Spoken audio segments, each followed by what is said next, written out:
તમારું બધાનું ફરી વખત દિલથી સ્વાગત છે।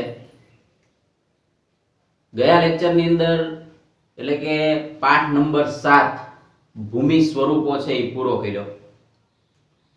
ત્યારબાદ આપણે હવે એ અવકાશ ભણી મીટ માંડી રહ્યા છીએ અને પાઠ્યપુસ્તકની અંદરથી ખૂબ મહત્વના પ્રશ્નો છે। ગઈકાલની જે પીઆઈની એક્ઝામ હતી તો 11મા ધોરણના ઇતિહાસમાંથી અને બીજા પાઠ્યપુસ્તકો જે છે જે ગુજરાત પાઠ્યપુસ્તક મંડળ બહાર પાડે છે એમાંથી ઘણા બધા એ સવાલો બેઠા હતા। એટલે મિત્રો પાઠ્યપુસ્તક આધારિત આપણી જે આ રીત આપણે અપનાવી રહ્યા છીએ કે ભાઈ પાઠ્યપુસ્તકનો આધાર લેવાનો છે, એ આધાર લઈને આપણે હંમેશા આગળ વધતા હોઈએ છીએ। ઘણા બધા YouTube ઉપર લેક્ચરો પણ જોવા મળશે તમને કે એક લેક્ચરની અંદર આખું ભૂગોળ એમ ક્યારેય ન આવી શકે, હું માનું છું ત્યાં સુધી। કારણ કે આપણે એનો ઝીણવટભર્યો અભ્યાસ કરવો હોય અને ડિટેલમાં માહિતી મેળવવી હોય તો એના માટે આ બેસ્ટ રસ્તો મને હોય એવું લાગે છે। અને તમે પણ આ વિડીયોને બરાબર જોશો ધ્યાનથી, થોડો કંટાળો આવશે બરાબર, કારણ કે આપણી વૃત્તિ છે બરાબર। કારણ કે જો તમે YouTube ચેનલ ઉપર ઘણી બધી એવી અલગ અલગ ચેનલો છે કે જે અલગ અલગ પ્રકારનું સાહિત્ય છે પીરસતી હોય, તો જે શિક્ષણનું સાહિત્ય પીરસતી છે એના ફોલોઅર્સ પણ ઓછા છે, એની લાઈક પણ ઓછી છે। એ આપણા દેશની એક હું એમ માનું છું ત્યાં સુધી કે આપણી પરિસ્થિતિ થોડી ખરાબ કહેવાય એ બાબતના સંદર્ભે કે ભાઈ બરાબર રીતે શિક્ષણની અંદર એટલો બધો લોકોને રસ નથી। પણ કાંઈ નહીં, જેટલાને છે એટલા માટે આપણે લેક્ચર તો બનાવવાના છે, એને શરૂ જ રાખ્યા છે। એટલે ખાસ તમે બધા જોવો છો લેક્ચર તો કાપીને જોવાનું બંધ કરી દો પ્લીઝ। જો કાપીને જોશો તો તમને બરાબર એ લેક્ચર સમજાશે નહીં અને તમારો અમથોય સમય બગડવાનો છે। એટલે તમે કાપીને જોવાના હોય તો વિડીયો જ ન શરૂ કરો બરાબર, તો એનાથી અમને પણ નુકસાન ન જાય, તમને પણ નુકસાન ન જાય। ક્લિયર? ચાલો તો હવે આપણે આપણો પાઠ શરૂ કરીએ। પાઠ નંબર 8 એકદમ ટૂંકો જ વિડીયો, લગભગ મારા ખ્યાલ પ્રમાણે 11 મિનિટ 12 મિનિટમાં પૂરો થઈ જશે। બહુ ઝાઝો સમય હવે આપણે મોટા વિડીયો બનાવતા નથી કારણ કે એટલો બધો સમય નથી। YouTube નું પણ એક નવું ફીચર આવી ગયું છે YouTube શોર્ટ બરાબર, તો શોર્ટકટ વિડીયો છે આખા અને સમજવાની મજા આવે અને લખવામાં સમય ન જાય બરાબર, એ હેતુ છે। લખવાનો મૂળ હેતુ આ છે કે આપણો સમય ન જાય, અમને એનો સ્ટેપ બાય સ્ટેપ ખ્યાલ આવે કે આની પછી આ મુદ્દો જ લેવાનો છે। ક્લિયર? તો વાતાવરણ છે એના વિશે તો આપણે વર્ષોથી ભણતા આવ્યા છીએ અને બધાને ખબર પણ છે કે વાતાવરણ કોને કહેવાય, તો કે ભાઈ પૃથ્વીની ચારે બાજુ વીંટળાઈ આવેલા આવરણને વાતાવરણ કહેવાય છે। તો એની સંધિ છૂટી પડે વાત વત્તા આવરણ। વાત એટલે કે વાયુ અને આવરણ એટલે કે પડ અથવા તો સ્તર। તો જે વાયુ છે, જે હવા છે, એનું જે પડ કે સ્તર બનેલું છે, જે પૃથ્વીને વીંટળાઈ રહેલું છે, એને એ વાતાવરણ તરીકે આપણે ઓળખીએ છીએ। ગઈકાલની જે પીઆઈની એક્ઝામ હતી પોલીસ ઇન્સ્પેક્ટર ક્લાસ 2, તો એની અંદર એવો સવાલ હતો કે ભાઈ જલીય ગ્રહ અથવા તો પાણીમાં તરતા ગ્રહ તરીકે કોને ઓળખવામાં આવે, તો એ પૃથ્વી જ આવે બરાબર। કારણ કે આટલા બધા જે ગ્રહો છે એ ગ્રહોની અંદર પાણી જે છે એ પૃથ્વી ઉપર આપણને મળી આવે છે, એટલે આપણે એને જલીય ગ્રહ પણ કહીએ છીએ। ક્લિયર? ચલો કાંઈ નહીં, હવે આપણે આગળ આવીએ તો વાતાવરણ, તો એની અંદર પહેલા જ મહત્વના સવાલો છે એની પર આપણે સીધી આપણી પહેલ હોવી જોઈએ। તો ઓક્સિજન અને નાઇટ્રોજન જીવ સૃષ્ટિને જીવંત રાખવાનું કામ કરે। જો મિત્રો ખાલી એકલા ઓક્સિજન થી કામ નથી ચાલતું બરાબર। કયા કયા વાયુઓ કીધા? એક ઓક્સિજન અને બીજો છે નાઇટ્રોજન। હવે આ બે વાયુઓ છે એ તે જીવ સૃષ્ટિને શું રાખે છે? સજીવ રાખે છે, જીવંત રાખે છે। આ સિવાય એમ કે છે વાદળ, ધુમ્મસ, વરસાદ, હિમ, વરાળ વગેરે વાતાવરણમાં રહેલા પાણીના સ્વરૂપો છે। ક્લિયર? પાણીના સ્વરૂપો છે। જો પાણી છે એ ઘણા બધા સ્વરૂપે છે, એ આપણી આસપાસ છે ઈ છે બરાબર, તો એ અલગ અલગ સ્વરૂપે છે, જેમ કે વાદળના સ્વરૂપે છે, ધુમ્મસના સ્વરૂપે છે, વરસાદના સ્વરૂપે છે, હિમના સ્વરૂપે છે, હિમ એટલે બરફ, અને વરાળના સ્વરૂપે છે। રજકણો એ વાતાવરણમાં મહત્વનું સ્થાન ધરાવે છે। કેમ? તો કે ધુમ્મસ અને ઝાકળની પ્રક્રિયા માટે બરાબર રજકણો શું છે તો કે કારણભૂત છે। કે જે ધુમ્મસ આપણે જોઈ છે, ખાસ કરીને શિયાળાની ઋતુની અંદર ધુમ્મસ હોવું અને ધુમ્મસ દેખાવું એ એક આમ વાત છે. ક્લિયર? તો એ જે ધુમ્મસ છે એ ધુમ્મસ છે અને ઝાકળની પ્રક્રિયા માટે રજકણો જે નાના નાના હોય, તમે ઘણી વખત બારીમાંથી ક્યાંય પ્રકાશ આવતો હોય કે કોઈ પણ છિદ્રમાંથી પ્રકાશ આવતો જો તો આખો એનો પટ્ટો પડતો હોય તેમાં તમને ક્લિયર દેખાય કે નાના નાના રજકણો ઉડતા હોય. હવે એ રજકણો આપણી આસપાસ હોય પણ એ નરી આંખે આપણે જોઈ ન શકતા હોય. પ્રકાશ આવે તો એમાં ચમકે એટલે આપણને છે થોડો ખ્યાલ આવે કે આ રજકણો છે. તો નાના નાના છે જે હવાથી કેવા છે તો કે ભાઈ હલકા છે એટલે હવાની અંદર છે એ ઉડે છે. તો એ રજકણોનું એક પોતાનું આગવું અને વિશેષ મહત્વ રહેલું છે. ક્લિયર એટલી વસ્તુ? ચાલો, આ તો વ્યાખ્યા આપણે જોઈ જ કે પૃથ્વીની ચારે બાજુ વીંટળાઈને આવેલા આવરણને વાતાવરણ કહે છે. પૃથ્વી સપાટીથી આશરે મોસ્ટ આઈએમપી પૃથ્વી સપાટીથી આશરે 32 કિલોમીટરની ઊંચાઈ સુધી વાતાવરણના સ્તરમાં 99% જેટલી હવા સમાયેલી છે. કેટલી? 99% જેટલી. એટલે કે 32 કિલોમીટરમાં તમે જાઓ તો 99% જેટલી એટલે કે 100 માંથી 99% છે એ હવાએ એની જગ્યા રોકેલી છે. આથી સપાટી નજીકનું વાતાવરણ કેવું છે? ઘટ છે. ઘટ એટલે કેવું તો કે ધૂંધળા જેવું છે. મતલબ કે તમને ક્લિયર વસ્તુ ન દેખાય એટલે કે જાડાઈ ધરાવે છે, ઘટ છે. બરાબર? ઊંચે જઈએ તેમ તેમ પાતળું બનતું જાય. જેમ જેમ ઊંચે જાઓ એમ એમ શ્વાસ લેવાની અંદર તકલીફ પડવા માંડે. જેમ કે તમે આબુ જાઓ તો આબુની અંદર તમે ગોરખનાથ જે છે એ ત્યાં તમે છે પહોંચી જાઓ તો તમને જે છે ત્યાંનું પાતળું સ્તર છે એ અનુભવાય, ઠંડી પણ અનુભવાય. સાથે સાથે ત્યાંની જે હવા પાતળી છે તો માની લો કે કોઈને શ્વાસની તકલીફ હોય તો એની માટે ત્યાં સમસ્યા સર્જાઈ શકે વધારે પ્રમાણમાં હોય તો. બરાબર? તો આ એક હવાની ખાસિયત છે અને આપણા વાતાવરણની પણ ખાસિયત છે. હવે ખાસ જે સમજવાનું છે એની ઉપર ધ્યાન આપજો.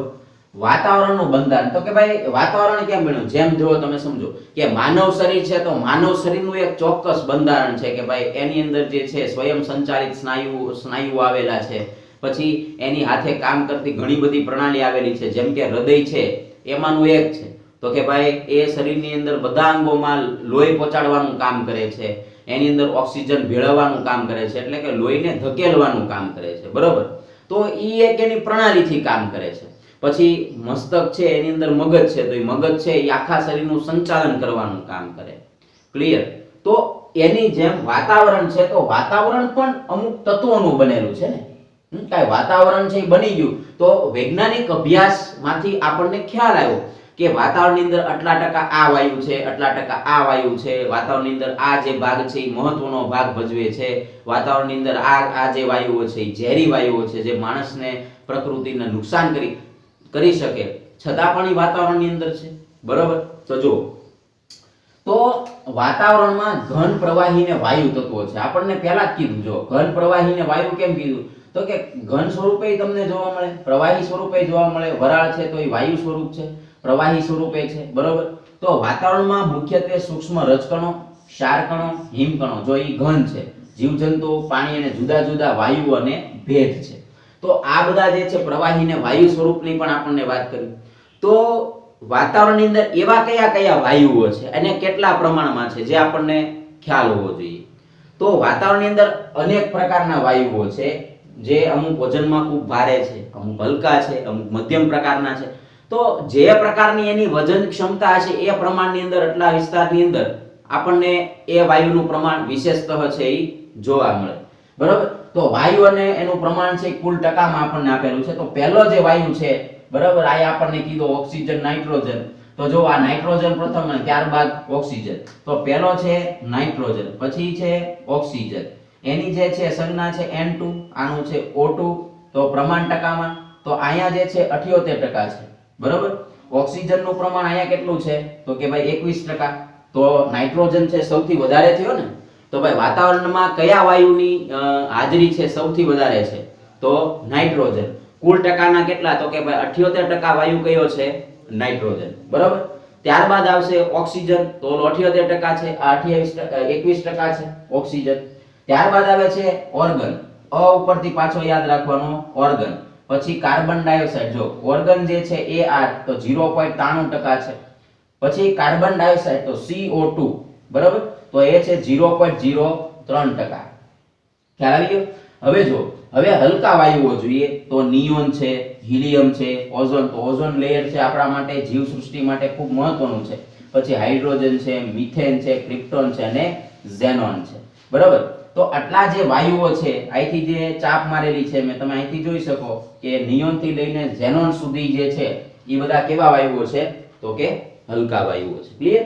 ચાલો, તો મહત્વના જે 4 વાયુઓ છે એનો પાછો ક્રમ જોઈ લઈએ. તો પહેલો આવશે નાઇટ્રોજન, ત્યારબાદ આપણે આગળ આવેલા એટલે ઓક્સિજન, પાછો અ ઉપરથી કયો છે? ઓર્ગન, ત્યારબાદ કાર્બન ડાયોક્સાઇડ. તો નાઇટ્રોજન, ઓક્સિજન, ઓર્ગન અને કાર્બન ડાયોક્સાઇડ. કાર્બન ડાયોક્સાઇડનું પ્રમાણ 0.03%, નાઇટ્રોજનનું પ્રમાણ તો કે 78%, ઓક્સિજનનું પ્રમાણ 21% અને ઓર્ગનનું પ્રમાણ 0.93%. તો આ તમને ખબર હોવી જોઈએ. કુલ આ જે બધા જે હલકા વાયુઓ છે વજનમાં, તો એ બધાનું પ્રમાણ જો ભેગું કરવામાં આવે તો 0.4% જેટલું થાય ને એમ કરીને 100% છે એ પૂરા થઈ જાય. ચાલો, તો આ વાત જે છે વાયુ એનું પ્રમાણ વિશે થઈ, એટલે કે આખું જે વાતાવરણ બન્યું છે એ વાતાવરણની અંદર આ વાયુનું પ્રમાણ કેટલું છે એ બાબત આયા સ્પષ્ટ થઈ ગઈ. ચાલો, હવે બહુ મહત્વના સવાલ. તો એમાં પહેલો જુઓ, કાર્બન ડાયોક્સાઇડ સૌથી વધુ ભારે વાયુ છે. તો આ તમને ખબર હોવી જોઈએ કે સૌથી વધારે ભારે વાયુ કયો છે? Carbon dioxide. બરોબર. તો કાર્બન ડાયોક્સાઇડ ની સંજ્ઞા શું છે? તો કે CO2, 0.03% છે એની હયાતી છે. તેથી તે સપાટીથી 20 કિલોમીટરની ઊંચાઈ સુધીના વાતાવરણમાં હોય છે. હવે તમે સમજો કે જે વજનમાં ભારે હોય, બરોબર, તો ઈ મેં તમને હમણાં કીધું કે સૌથી નીચેના સ્તરમાં હોય, કારણ કે વજનમાં ભારે છે. એટલે પૃથ્વી સપાટીથી 0 થી લઈને 20 કિલોમીટર સુધી તમને શેનું પ્રમાણ જોવા મળે? તો કે કાર્બન ડાયોક્સાઇડ પ્રમાણ છે એ વાતાવરણમાં જોવા મળે. જ્યારે ઓક્સિજન 110 કિલોમીટર સુધી અને નાઇટ્રોજન 130 કિલોમીટર સુધી ફેલાયેલો જોવા મળે. તો નાઇટ્રોજન છે કેટલા કિલોમીટર સુધી? 130 કિલોમીટર સુધી. ત્યારબાદ આયા જ્યારે કીધું ઓક્સિજન, તો ઓક્સિજન કેટલા કિલોમીટર સુધી છે? તો કે ભાઈ ઓક્સિજન છે એ 110 કિલોમીટર સુધી છે. બરોબર. તો આ બે વાયુ જે છે એ પોતાના આ સ્થાનની અંદર છે એ આવેલા છે. ક્લિયર?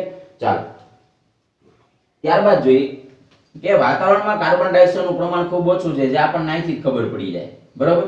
વનસ્પતિ તેનું વાતાવરણમાંથી શું કરે છે? શોષણ કરે છે.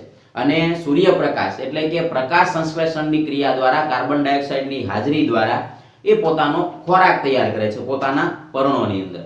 અને તમે બધા જાણો છો એમ કે આ બધા વાયુઓ જીવસૃષ્ટિ માટે ખૂબ જ મહત્વના છે. જેમ કે ઓઝોન લેયર છે, તો ઓઝોનનું જે આખું પડ છે એ માનવ સૃષ્ટિ માટે અને સૂર્યના કિરણોના જે પારજાંબલી એટલે આપણે કહીએ કે અલ્ટ્રાવાયોલેટ જે કિરણો છે એ કિરણોને શોષણ કરવાનું કાર્ય કરે છે.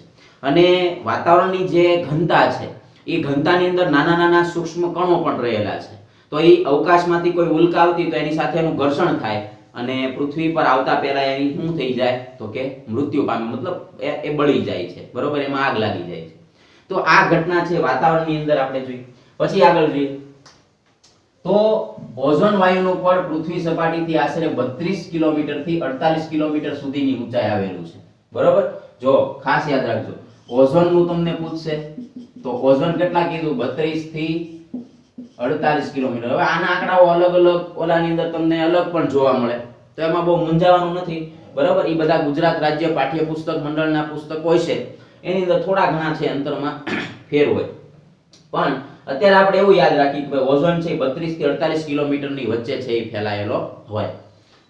સામાન્ય રીતે પૃથ્વી સપાટીથી આશરે 130 કિમીની ઊંચાઈએ વાતાવરણમાં શું મળશે? તો કે હાઇડ્રોજન અને હિલિયમ જેવા હલકા વાયુઓનું બનેલું છે. 130 કિમી થી ઊંચાઈ હો. તમારે 130 કિલોમીટર સુધી તો આપણને અહીંયા જ કીધું કે નાઇટ્રોજન હશે. પછી તમે ઉપર વયા જાવ, બરોબર, તો હાઇડ્રોજન અને હિલિયમ જેવા જે વાયુઓ છે આપણને મળશે.